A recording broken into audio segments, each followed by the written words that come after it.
Yeah, exactly. So those segregating things, sometimes it's important because it helps to build identity. Yeah. It helps to say, yes, we also exist and we also have these things in common. Inclusion is hard work.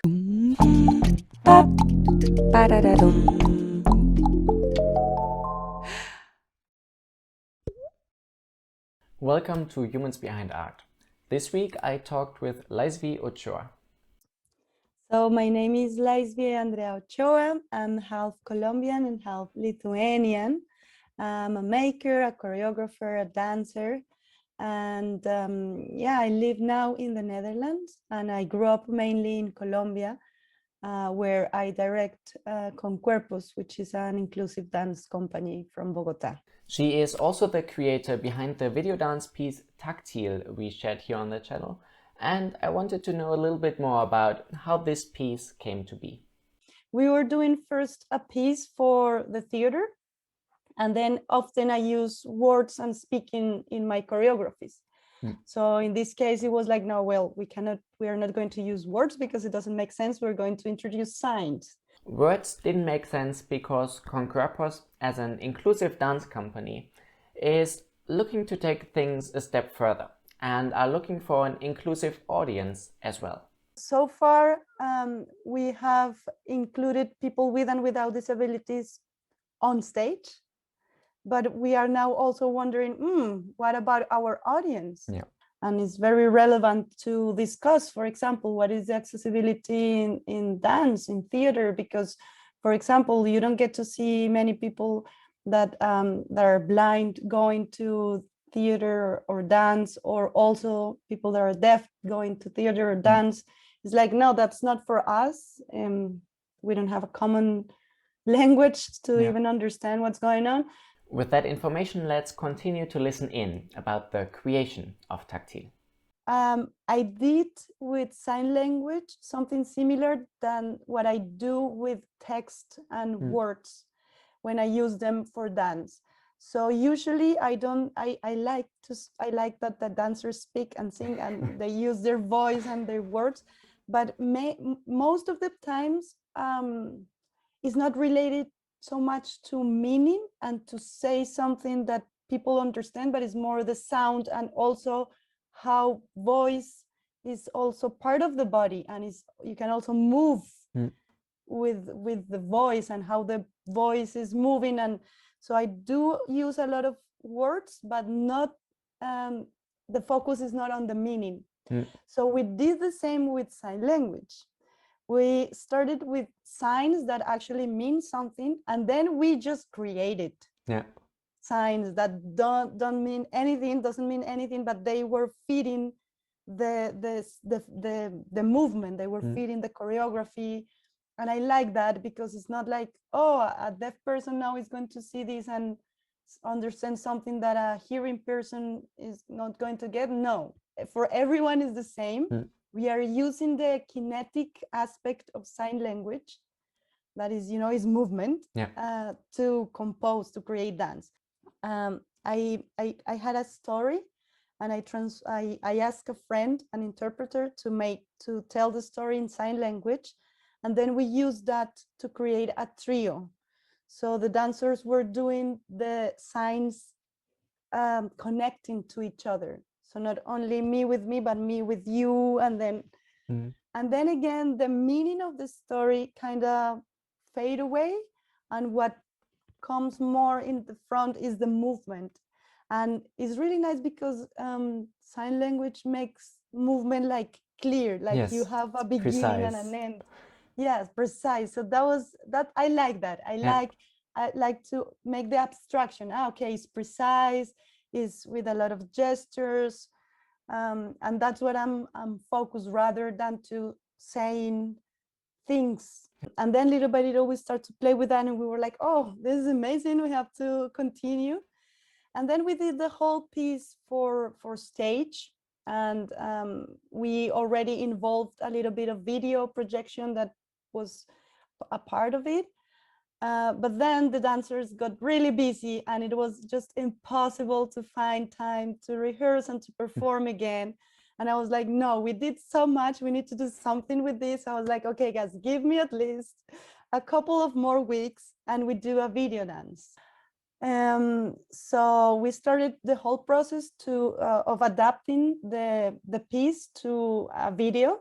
So first it was just that, to see which parts we were going to take of the choreography, and then we got the focus. Oh, okay, so this is about the importance of hands in communication. So Yeah. because you create the world with your signs. So also, what about if you create the other when you touch them? That was a bit of the concept, like, okay, maybe you don't exist until I interact with you with my hands when I touch you. And then it was a long process. I can imagine. Because, yes, because you have to draw every frame. Yes. This long, tedious process of outlining and painting of every single frame alone took over a month. But with that, the video still wasn't finished yet. And then after I draw everything, then I did a new editing. Because then I knew, okay, and then it was the time to compose and try to organize the material to make it more expressive. You also got feedback, so I did like 3 versions of it, like, oh no, now this is coming too fast, or we need to make it more clear that is really the touch, the one that is creating the dancer. Yeah, so that was the process, and I learned a lot about painting and copy. Yes. And I know my dancers really well because I had to draw them. Do all their yes. lines. With this information, I want to invite all of you to watch the video again and to comment underneath what kind of effect this video has on you. You can find a link to the video in the video description, or here through the info card. Talking with LAISVIE got me very interested into this topic of inclusivity, and I wanted to know how she got so interested in it and how she got so engaged inside of this topic. I think something that changed my life was this movie, The Cost of Living, from DV8. Do you know it? Yeah, of course. Yeah, so I saw that movie and I was like, everything that I want to do is in that movie. Like, I was amazed that you could do movies using movement as an expressive medium. That was the first thing. And then David, the dancer, without legs, he was like, wow, this is so good. Many people can dance, not only one type of body. That was also really amazing. So I think that really changed my life. It was the realization that, it's the same. There is not a special, hidden, complex methodology to dance with people with different bodies. But it's just the same. You just dance and everyone find their ways, and we all take the time to also not give the space to explore and to open. And then that really changed, that gave me a focus. But I felt like, okay, what can I give back to society, or what is my role in society, in the broader context, not only us doing beautiful art and enjoying ourselves. What came about was the inclusive dance company ConCuerpos, with LAISVIE as the director. So it's an inclusive dance company. That means that we have dancers with and without disabilities. And we started in 2007 after this workshop that I was telling you about, the first time that we invited someone to Colombia. This workshop was the very first inclusive dance workshop in Colombia. They invited 2 choreographers from Conduku Dance Company, Charlotte Derbyshire and Raleigh O'Brien, but more about that later. Because before that, you couldn't see this. There are groups, for example, for people with Down syndrome or people that are in a wheelchair. But for me, what we do is of course related to that, but not that, because I think the society is diverse, right? Yeah. So that's how arts also should be. not like the specific group for the blind with a specific methodology for, no. Creating these specific groups is in the end just another form of segregation and exclusion, as different people are being treated in special and different ways. On the other hand, those groups can also have positive values. Sometimes it's important because it helps to build identity. Yeah. It helps to say, yes, we also exist and we also have these things in common. Inclusion is hard work, because if we have one dancer that is deaf and we are just going to for a beer or for a party, and then you're tired of using your sign language, so the group starts just to speak and laugh, and you have the dancer just there in the corner, a bit excluded. So it's hard work. Even if you are having a beer, you have to keep keep the Yes. the intention of including everyone. So it's hard work. It is hard work, but it is necessary work. We talked a little bit about the different realities that disabled people are facing every day. And LAISVIE shared with me some stories of dancers of ConCuerpos company. And I wanted to share these stories with you here as well. I've seen many sad cases with dancers from the company that, for example, they live in a third, fourth floor with no elevator, and they use a wheelchair to move. So they are completely dependent on other people to go out, just to do something.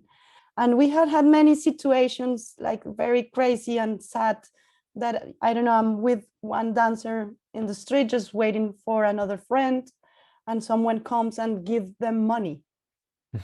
Because there is this imaginary, or this, not like, oh yeah, if you're a person with a disability, you're in the street, you're begging for money.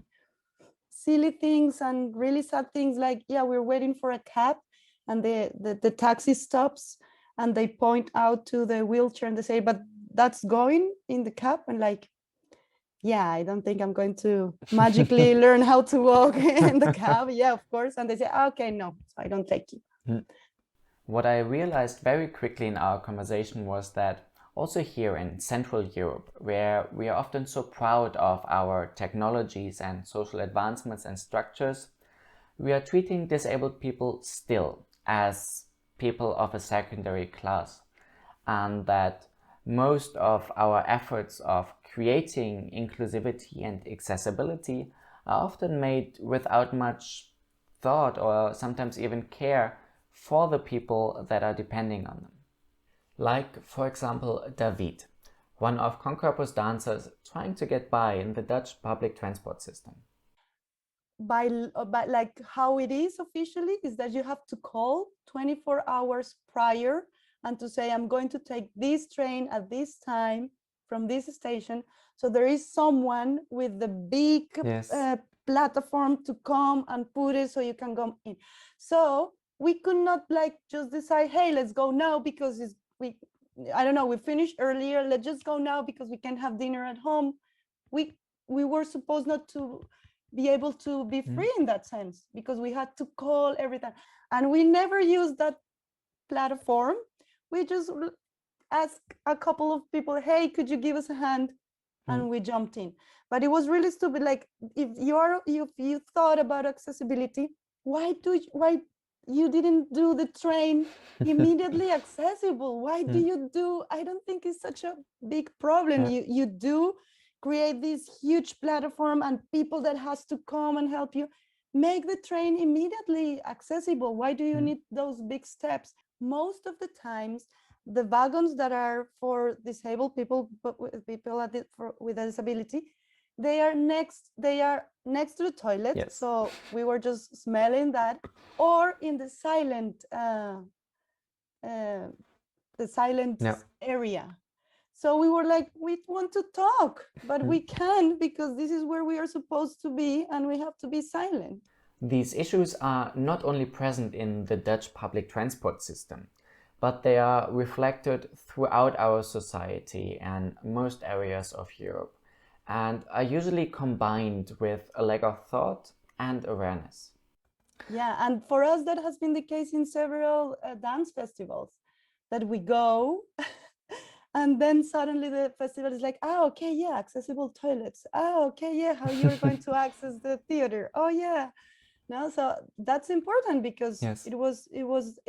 now it's a need, Mm. not just a rational thing, it's a need. Yes, we are here, we also exist, and then we have to adapt and change, and not only the person with a disability, because that's a big change also that happened philosophically and politically. Is not only the responsibility of the person with a disability to adapt and to change and to try to fit in, but I think it's a shared responsibility. What can I Yes. also do to help with that? Disabled artists here in Europe, as well as in Colombia, seem to have a different attitude towards lack of accessibility, though. I've seen, for example, in Europe, artists with a disability that they are like, no, if the space is not accessible, I'm not going. Yeah. Because it's, and that's my stand and that's my fight. I think in Colombia we do it differently. Like, it's not accessible, we still go. We are here. What are you going to do with us? And we are going to find a solution. And we are going to make it happen, because if we keep just waiting for the big structure to change, we will just keep waiting. During the apartheid, there were special train carriages and special access points into buildings, most of the time through hidden back doors for black people. They were not allowed to use what was reserved for the white people. Today we design our transportation, buildings, and in general our city planning in a way that you are allowed to, but most of the time incapable of using it as a disabled person. People with disabilities are facing segregation on a daily basis, and our design efforts don't allow them any freedom or independence. Universal accessibility. Yeah. So that's a concept that comes from architecture, and is rather than having a special entrance apart and often behind and often hidden and often with a lock that you have to call someone to open it, rather than to have like a special thing for the special people, why don't we make something that it works for everyone? But just starting with the physical, with the architecture, Yeah. with accessibility to places. And that's, I think, a big challenge for many culture and cities and spaces and institutions.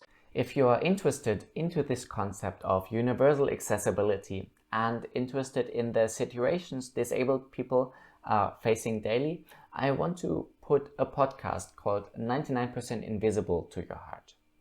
I've put a link into the video description with an episode about curb cuts that I can highly recommend to you. In this whole discussion about universality, there are a few things that we shouldn't forget. We are different, so let's not try to erase that. Let's not try to all dance at the same time. And you don't see, because I've seen many things with disabled dancers or people with a disability that are dancing. They're like, oh, it's like you cannot tell that that person doesn't have a leg. He's dancing. That's so amazing. You cannot even tell. And for us, it's completely the opposite. It's like, okay, this is a new body. He or she, they have a different movement possibility than me or than other person. So let's use that. And that doesn't mean that that also applies to me or to everyone. So let's explore our own possibilities. Let's try to expand those and let's celebrate that we're different. And in this celebration, let's stay aware that inclusivity doesn't mean that anything is being taken away from you. But on the other hand, it is the creation of a new reality that doesn't exclude anyone. And yes, that also means that there is a lot of work ahead of us. But at the same time, for me, it's like what I think is what we should do. Like, there are people that don't see, so that's, of course, they also can dance. And what we often do is, for example, not create a specific exercise for the blind or for the deaf. No, okay, this exercise you need to see, but no, we have to adapt it. Maybe we're going to do it with touch. The whole group is going to do it that way. Yeah. And then we all learn, and I think dance also grows. Yeah. Because now we have a new exercise Mm. that it was not there before. There was one question that was slowly forming in my head while we were talking, and that is a question about language and the word inclusive, as in the way that we use it, it creates a separation between those that do inclusive work and those that don't. What I wonder is if then to really bring that to a future point somewhere, to at some point get rid of this word of inclusive dance, because it's again creating a separation between we do inclusive work and you don't. Yeah. So we are something else than you are. So in the end, it's the bubble is getting bigger and bigger, which is amazing and beautiful, but there will need to be the step at some point, I feel, to get rid of this word altogether. No, you're totally on point. And I think the aim of ConCuerpos is to kind of die, like to you know, like our goal is to not to have to say that we are an inclusive dance company anymore, that we don't have to do this special work. But and it's a big discussion, because I'm also ConCuerpos is also part of the Latin American network of dance, and we don't know if to say inclusion or accessibility or diversity or there is a lot of things with the words and how to name it. And yeah, people, for example, saying, why inclusion? That means that someone is excluded and that we are the good ones including, and no, I don't like that word. And there are discussions all over, but and I think it's so important to have them, but I still there are rights that are not there yet. So we still need to fight for them, and we still need to make it a point. And you need also representation, and you also need images, and you need this is still new. This is this doesn't have such a long history, and it's not obvious to many people. Yeah, like many people still like, oh, but how can a deaf person dance? You're crazy. That's not possible. Even deaf people like, no, you know, or it had happened that like, wow, yeah, oh yeah, that was an option. That's an option. And then just, you know, for me now is a cliche image to see the dancer on a wheelchair and the other dancer like together, but I still have that. For me, it's a bit like, okay, too much of it. Let's go over it. But I still need to do my flyers with those images. Yet the word and label inclusive creates awareness, and through that it creates the possibility for change. And bit by bit, this change is actually starting to happen. And little by little, it happens. Just because we have a company with different dancers, then this dancer starts to also collaborate with another choreographer or with another group, and then, you know, and even companies that they don't call themselves inclusive, they start to invite artists because they are just interesting and they want to work with them. So that starts to happen. But for me, I will keep saying that I do inclusive dance just for a little while longer. On this note, we are slowly coming towards an end for today. If you enjoyed this topic, then please like and share this video with your friends. And if you are interested in listening to the full interview that I had with LAISVIE, then I invite you to become a supporter of Capta laVie on Patreon, where you will gain behind-the-scenes access as well as access to the full interviews we are doing. If you'd like to know more about LAISVIE and ConCuerpos, and if you'd like to meet some of their dancers actually, then I want to invite you to our very first live stream on the 2nd of April, where we will talk with some of ConCuerpos dancers in Colombia live, and you will have the opportunity to ask questions and talk directly with their dancers in Colombia. Additionally, I want to encourage you to support ConCuerpos in their mission. and you can start by doing so for the simple price of a cup of coffee on their Patreon. A link to their Patreon page I've put in the video description. Here some last words from LAISVIE about our planned live stream, about where to find ConCuerpos online, and as well about their Patreon campaign. You do this big effort to do a campaign to raise money, and then it's one time. Yes. But this is what we do every day.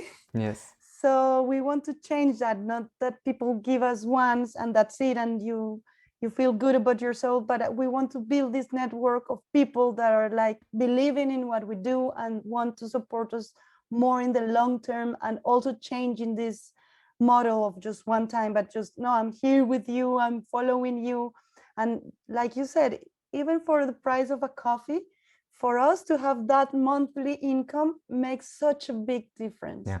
Rather just to have once and then what we do next month, right? Like we still need to continue. That's true.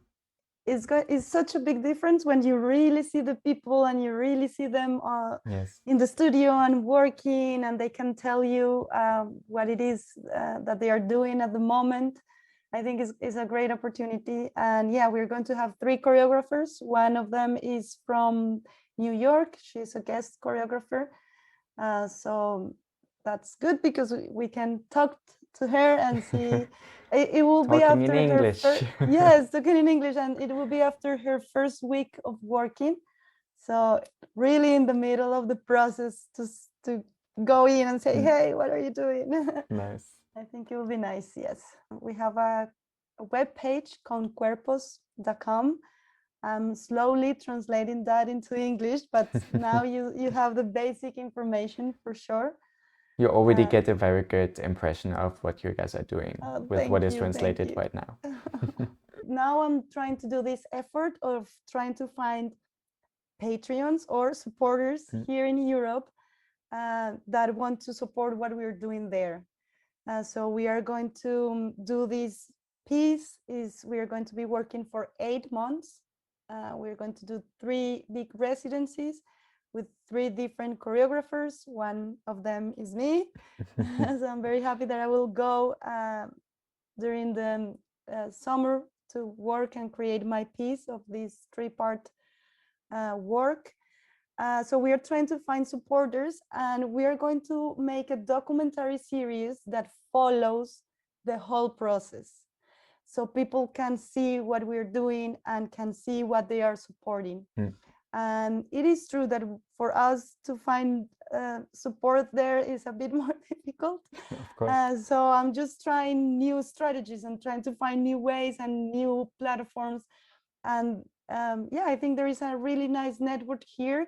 Like with you guys, it's so nice that people hear us and people appreciate what we're doing, because sometimes in Colombia it's like we're just struggling trying to convince everyone. But here I do notice that people appreciate faster, like, oh wow, you're doing that, yeah, I think that's important. So like, okay, let's use this is an opportunity. Yes. So yeah, we have several options to support us, and one of them is through Patreon, that you also have a Patreon page, right? Yes, we do. Yes.